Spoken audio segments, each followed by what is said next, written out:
Yo guys, welcome back to a brand new Call of Duty mobile video, and in today's video I'm going to be showcasing the top 10 best guns and top 10 best gunsmith loadouts for Season 8 of Call of Duty Mobile.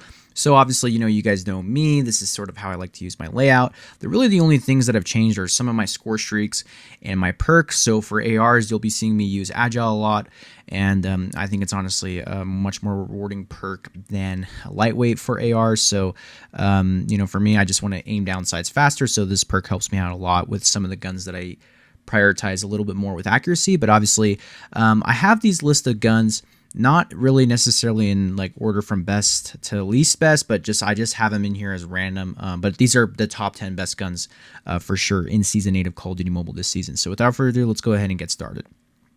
First and foremost, we have the M13. The M13, as you guys know, here it is. Here's going to be the Gunsmith build, the mono, RTC, heavy long barrel, large extended mag B, granulated grip tape, and OWC laser tactical. One of the best assault rifles ever introduced into Call of Duty Mobile, and has been one of the top weapons for about 4 to 5 seasons now. Moving on to gun number 2, it's none other than the QQ9. Here's going to be the Gunsmith build for it. Mono, RTC, Recon Tac Long, OWC laser tactical, 45 round extended mag, granulated grip tape. Overall, one of the best SMGs to use. It's very fun to use, and I'm glad Call of Duty Mobile buffed it, so it's now more in the meta, and we have a new mix of SMGs. Moving on to loadout number 3, it's none other than the SKS. Not putting in the SKS in the top 10 best guns this season would be absolutely criminal, because it's just that good. It's so good. It literally kills people within 2 bullets. So here's going to be the Gunsmith build for it. Mono, MIP extended light barrel, extended mag A, granulated grip tape, OWC laser tactical. You could probably change out the grip for maybe like a nose stock, or maybe even something else like an underbarrel, but this is sort of how I like to use it, even though I don't use it a whole lot. But definitely I would say this gun is a really dominant weapon for sure. Moving on to Gunsmith number 4, it's none other than the Kilo. Obviously, I love the Kilo. It's my favorite gun in the game, my favorite AR currently, and I have Agile perk running with it. And obviously, I have the Mythic variant, which has that nice sprinting animation. But anyways, moving on to the Gunsmith, mono, marksman, laser tactical, large extended mag B, granulated grip tape. Best Gunsmith build by far. And like you guys know me, this is the same Gunsmith build that you guys have seen over the course of maybe 10 videos that I've made on this gun. So nothing new, nothing different. If it still works, don't change it. Moving on to loadout number 5.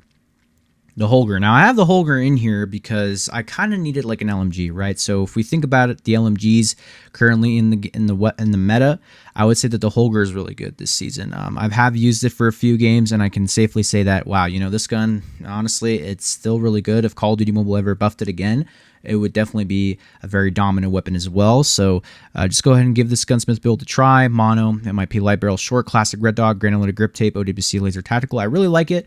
I think as an LMG, the Holger still puts up quite a bit of work. I mean, you could probably choose like maybe the chopper this season, even though it got buffed, but there's nothing like LMGs that you can ADS with. And I really do like this gun. It's really versatile, and there's a lot of things you can do with it on the map. It's a heavy base objective weapon, so you're not going to be rushing and slaying out with it like we used to back in like 10 seasons ago. Moving on to loadout number 6, it's none other than the Odin. The Odin is such an underrated assault rifle this season. It's actually crazy. It's probably my second favorite, or third after another weapon that I'm about to show you pretty soon within this list. But the Odin is incredible. I would definitely recommend having this in your top 10 loadouts. I mean, it's a weapon that is fun to use. Even though it can like kill people within 2 to 3 bullets, it's really fun. I enjoy it.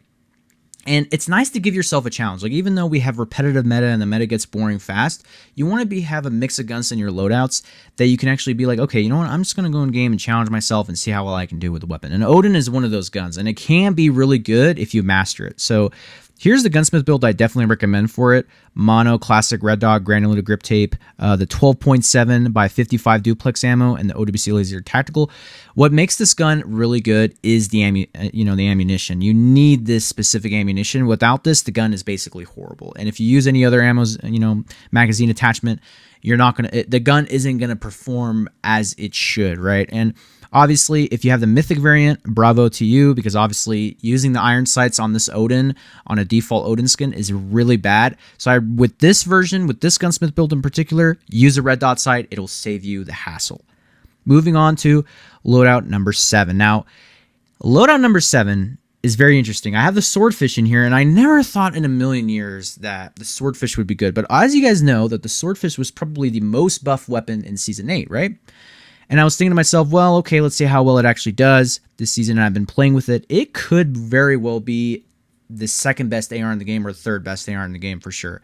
It's really up there. I really like using this. I actually use it a lot while I'm playing ranked, so it's definitely nice to see a burst weapon like the swordfish, and it's a 5-round burst weapon, so it's really unique, and I really like it, and it's just something different. Like I said, you know, when you get bored, you want to challenge yourself, you want to use different, you know, weapons to see how you can compete against other people using meta weapons, and this is one of those guns, and I think the fact that we have not seen more of the swordfish in ranked is absolutely crazy to me, so definitely give this gun a try. So let's go ahead and talk about the Gunsmith build.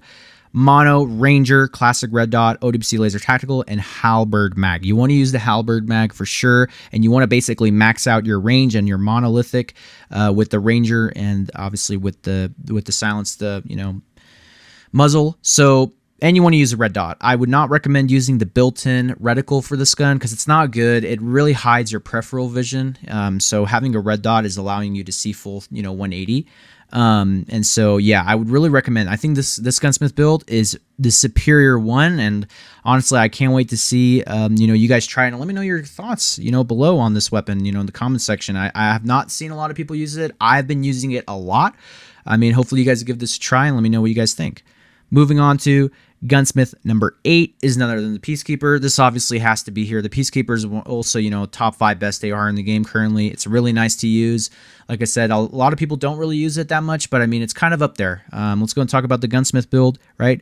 Agency Suppressor, Tax Force Barrel, Marathon Stock, Double Stack Mag, and Aim Assist Laser. You could probably switch out the stock for something else, maybe even a red dot, honestly, but I wouldn't really put anything else on here.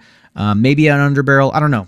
This gun can be, built in various ways, so it really depends on your playstyle and what you like. But I like this build because obviously, I'm more tailored for accuracy, far range, gunfights, so that's how I like to play with it. Moving on to Gunsmith number 9. The Switchblade. I mean, as you guys know, the Switchblade is still a really popular SMG. It's probably one of the most used SMGs, actually the most used SMG currently from the past meta of Season 7 and now. I think Call of Duty Mobile should have nerfed this gun. It was basically like a, CBR4 2.0 gun. I mean, we went from CBR4 for about 5 metas onto the Switchblade, and the Switchblade does exactly what the CBR4 pre-nerf does. So realistically, it's like, I don't know. I mean, this Switchblade obviously is the best SMG currently in the game, and then you have the QQ9 following it, and then, you could probably pair it up with a few other guns, but nothing really beats it currently besides, some of the few ARs that you can use, or maybe like I said, the SKS really puts it down. But obviously, Call of Duty Mobile, hopefully next season they nerf this gun because this gun is super annoying to play against. It's, like I said, nobody likes an SMG that can kill you like 15 to 20 meters plus. It's not something you want to go against every single day. But obviously, we have to use it. You have to have it in your loadouts. If you don't have it in your loadouts, what are you doing, right? So talking about the Gunsmith build, obviously for me personally, I like to max it out almost. Mono MIP extended light barrel, laser tactical, extended mag A, and granular grip tape, maxing out the accuracy because, like I said, the natural movement speed for the gun is already at 100, and the ADS time is so good. The ADS time is so good that when you're sliding and pre-aiming corners and when you're moving across the map, the gun is just so fast to play with that you don't really need to prioritize, ADS speed on it because it's just naturally so fast. So prioritizing more ADS speed over the accuracy part of this weapon is going to hurt you. So this weapon literally ascends to the top because of how accurate it is. Close range, medium range, and medium to long range around that 20-meter mark. And like I said, like people are just cross-mapping people with this weapon, and it just goes to show that when you build it like this, you're going to do a lot in the game. And moving on to loadout number 9, moving on to loadout number 10, which is my last loadout, is going to be the MX9. I think the MX9 is really good. It received a buff this season, and I'm like, let me give it a shot. And I really like it. It's really nice on close range maps. I really enjoy it. Like, slums, Nuketown, Standoff, when you're playing those close range corridors, when you're playing those buildings, this gun really thrives in those kinds of situations. I really like it. I think ever since the buff, it really has put the MX9 on an ascension level to where it can be in the meta now. Like it's going to be something you can use on certain maps. You're not going to be able to use it on all maps. Like if you're going, if you're on raid and stuff like that, some of the maps are really atrocious for you to use this gun because, like I said, the handling of the gun is not that good. So you need to really play with it every single time. So you master the recoil pattern. You can master its, shakiness when you're ADSing and shooting people. So that's really the only downside. Like, obviously you would probably want to use the Switchblade or the QQ9 over the MX9. But if you want to challenge yourself, right? You want to challenge yourself. You want to use something that's not currently being abused in rank, and you want to see how you can compete. This certainly is another SMG variant that you can use to showcase how good you are, skill-wise and individually. So I really like this gun. Talking about the Gunsmith build for it really quick. MIP extended light barrel, agile stock, aim assist laser, large caliber ammo, and sturdy grip tape. I really like this. One thing for sure is that I will recommend you putting on the sturdy grip tape out of anything, and even this large caliber ammo. This is a must. And the reason being is because that, chest multiplier, the damage multiplier, you need to have it no matter what. And the thing is that when you're being shot at while using this weapon and when you're ADSing, there's a lot of flinch. This gun has a lot of flinch to it.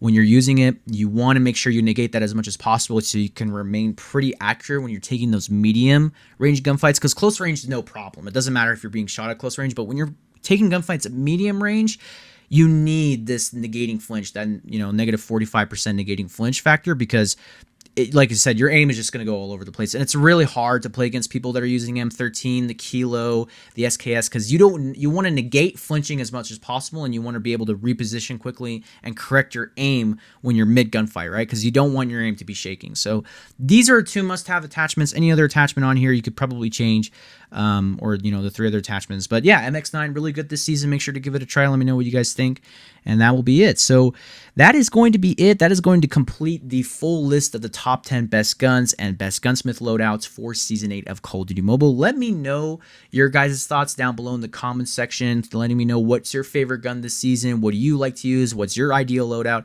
And also, guys, make sure to join my Discord. It's going to be in the description below.